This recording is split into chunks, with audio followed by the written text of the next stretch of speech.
बिस्मिल्लाहिर्रहमानिर्रहीम। आज हमने पढ़ना है body of fungus, chapter number 8, class first year और सेकंड लेक्चर है कि बॉडी ऑफ फंगस क्या है। यानी फंजाई या फंगस की बॉडी किन किन हिस्सों पर मुश्तमिल होती है या उनका जिस्म किस हिस्से पर मुश्तमिल होता है, किन चीज़ों पर मुश्तमिल होता है, इनको आज हमने देखना है।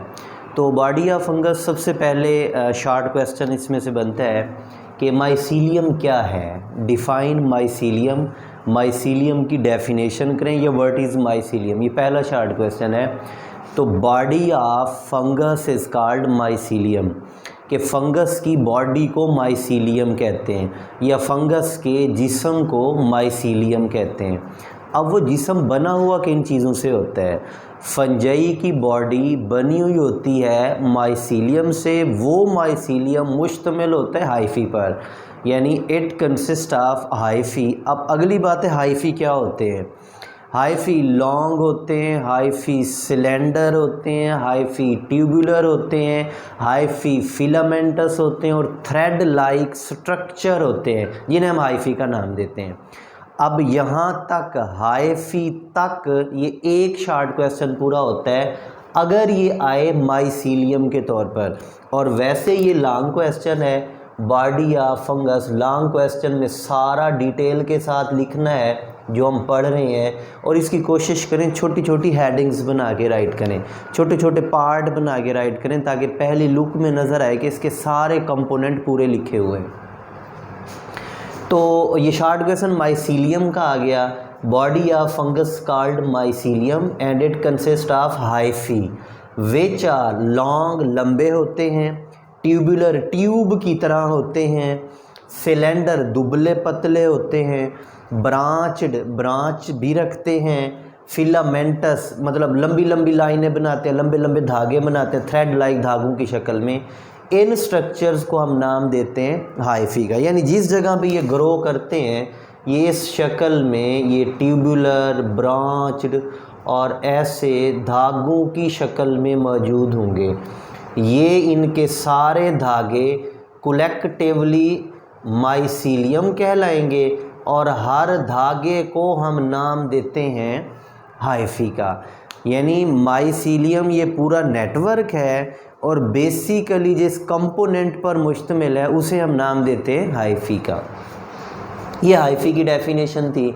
तो अगर माइसीलियम का शॉर्ट क्वेश्चन आता है उसका आंसर यहाँ तक लिखना होगा, तब जाके ये कंप्लीट होता है।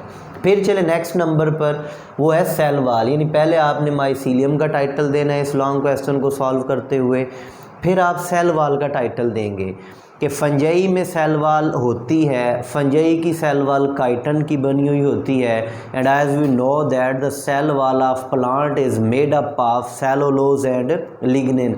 तो इन दोनों में डिफरेंस ये है कि फंजाई की सेल वाल काइटन की बनी हुई होती है जो मोर रेजिस्टेंस टू डिके होता है, यानी उसमें जो गलने सड़ने का निज़ाम है, टूटने का निज़ाम है, वो थोड़ा ज़्यादा डिफ़िकल्ट है in fungi cell wall as compare to plant. Plant की सेल वाल में सेलुलोज और लिग्निन होता है जो आसानी के साथ ब्रेक डाउन हो सकता है या उसको बैक्टीरिया तोड़ सकते हैं, लेकिन काइटन को सारे बैक्टीरिया आसानी के साथ नहीं तोड़ सकते। सेल वाल की बारी आ गई। It contain chitin and chitin is more resistance to decay as cellulose and lignin that is present in plant cell वाल।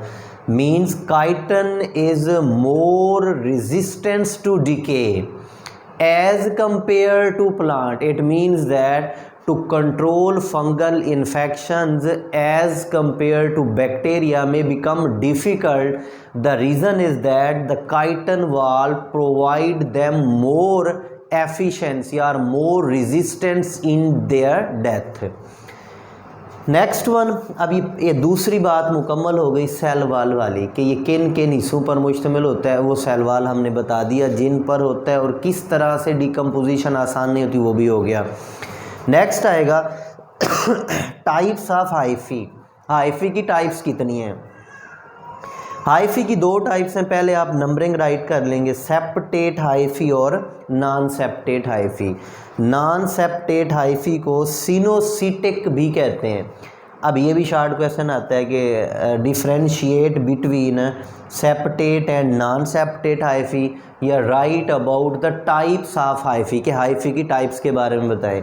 ये शार्ट क्वेश्चन बनता है। नॉन सेप्टेट हाइफी को सीनोसिटिक भी कहते हैं। उसकी रीज़न क्या है? सीनो, CONO, सीनो का मतलब होता है जुड़े हुए। साइटिक कहते हैं सेल्स को, जुड़े हुए सेल, यानी सेल एक दूसरे के साथ जुड़े हुए हैं, दरमियान में कोई क्रॉस वाल्व, सेप्टम या पर्दा वगैरह नहीं है। तो अब हम इन्हें एक एक करके देखेंगे। सबसे पहले आता है सेप्टेट। सेप्टेट निकला है सेप्टम से। सेप्टम का मतलब होता है पर्दा, सेप्टम कहते हैं पर्दे को। सेप्टेट हाइफी यानी जिनमें पर्दा होता है, सेप्टम्स होता है, दरमियान में क्रॉस वॉल्स होती हैं, पर्दे होते हैं जो हाइफी के सेल्स को सेपरेट रखते हैं। In which hyphae are divided by cross walls, यानी हाइफी को सेपरेट किया गया होता है, एक सेल को दूसरे सेल से, फिर तीसरे सेल से आगे, दरमियान में छोटी छोटी क्रॉस वॉल या सेप्टम होती हैं। उन पर्दों को, उन क्रॉस वॉल्स को हम सेप्टम का नाम देते हैं। ये डायग्राम बनी हुई आप देख सकते हैं। ये थ्रेड लाइक हैं, ये ट्यूब्यूलर हैं, ये ब्रांच हैं, और इनके अंदर क्रॉस वॉल्स हैं, इनके अंदर छोटी छोटी दीवारें हैं जिन्होंने हाइफी के सेल्स को सेपरेट रखा हुआ है। लेकिन इनके दरमियान में कुछ पोर्स भी होते हैं, और उन पोर्स का काम ये है कि साइटोप्लाज्म आसानी के साथ सेल टू सेल पेनिट्रेट करता है, या मटेरियल्स की ट्रांसपोर्टेशन या एक्सचेंज बिटवीन द सेल्स आसानी के साथ हो सकता है।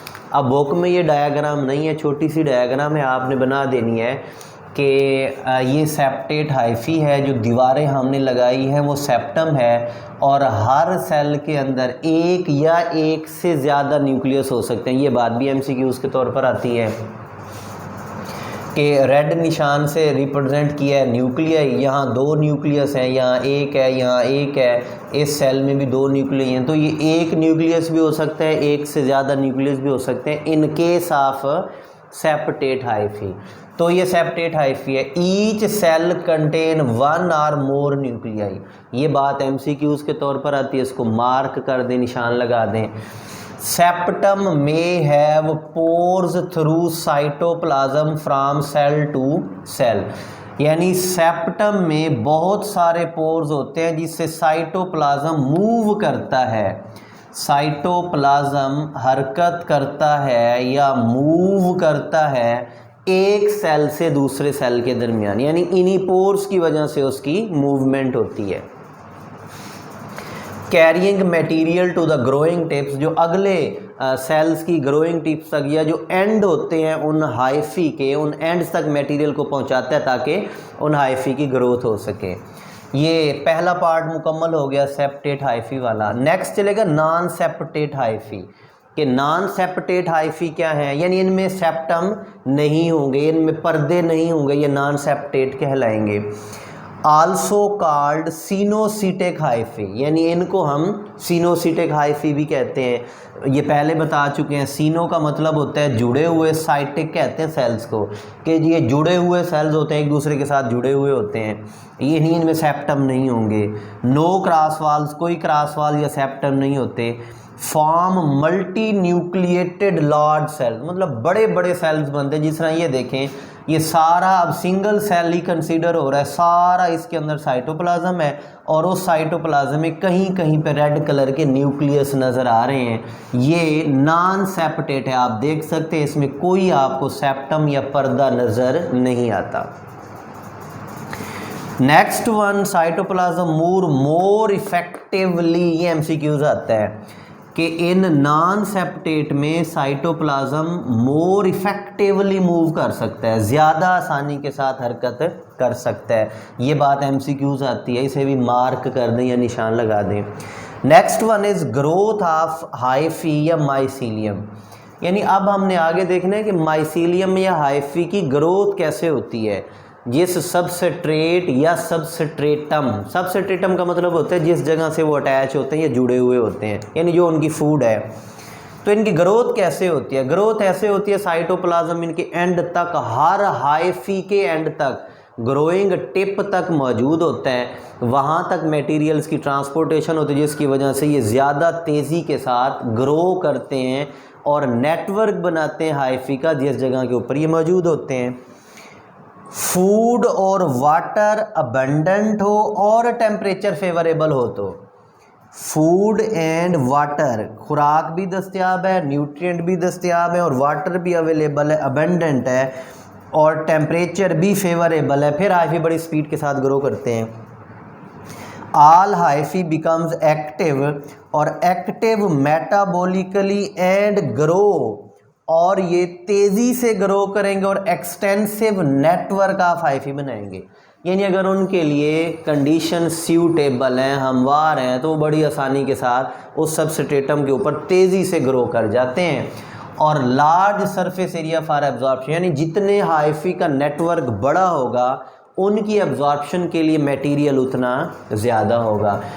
Next is complex reproductive structures. कुछ फंजाई में ऐसे होता है, सब में नहीं होता, ऐसे है कि हाइफी कंबाइन टूगेदर, एक दूसरे के साथ इकट्ठे हो जाते हैं और इकट्ठे होके एक कम्प्लेक्स रिप्रोडक्टिव स्ट्रक्चर बनाते हैं जो हाइफी जैसा नहीं होता, यानी वो धागों जैसा नहीं होता। जिस तरह यहाँ देखें, ये कैप की फॉर्म में ये स्ट्रक्चर बना हुआ है, ये इसका रिप्रोडक्टिव स्ट्रक्चर है, अभी हाइफी नुमा नहीं है।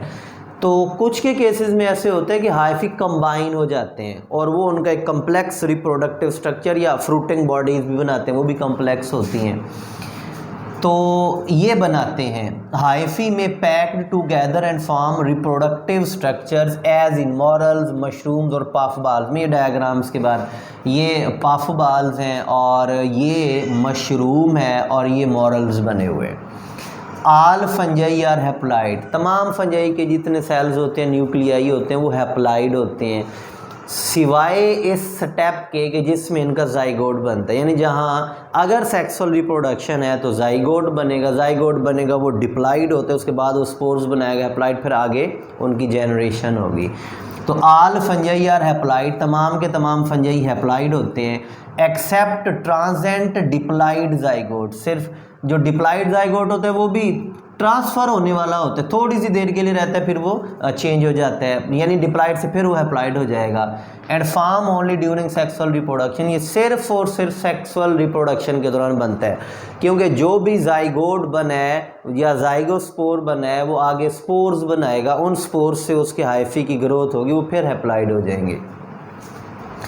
आखिर में यीस्ट है, कोशिश करें इसको भी आप हेडिंग बना के लिखें कि यीस्ट वो वाहिद फंजाई है पूरे किंगडम फंजाई में जो यूनिसेलुलर होता है और नॉन हाइफल होता है, यानी सिंगल सेल पर मुश्तमिल होता है और इसके हाइफी भी नहीं होते। बाकी भी इसके यूनिक कैरेक्टरिस्टिक्स हैं, वो हम थोड़ा आगे जाके पढ़ेंगे। ये था ऑल अबाउट द बॉडी या फंगस। कोशिश करें इसकी रिप्रेजेंटेशन को बेहतर से बेहतर बनाएं कि अगर आप इसको ऐसे करके लिखेंगे, इसके सारे कंपोनेंट क्लियरली सीन हैं, मतलब पहली नज़र में ही दिखाई दे जाते हैं कि ये चीज़ें इस आंसर में लिखी हुई हैं, तो ये एग्ज़ामिनर के लिए आसानी होगी। तो उम्मीद है आपको इससे ज़रूर फ़ायदा हुआ होगा। अपना फ़ीडबैक देते रहिएगा। अल्लाह हाफ़िज़।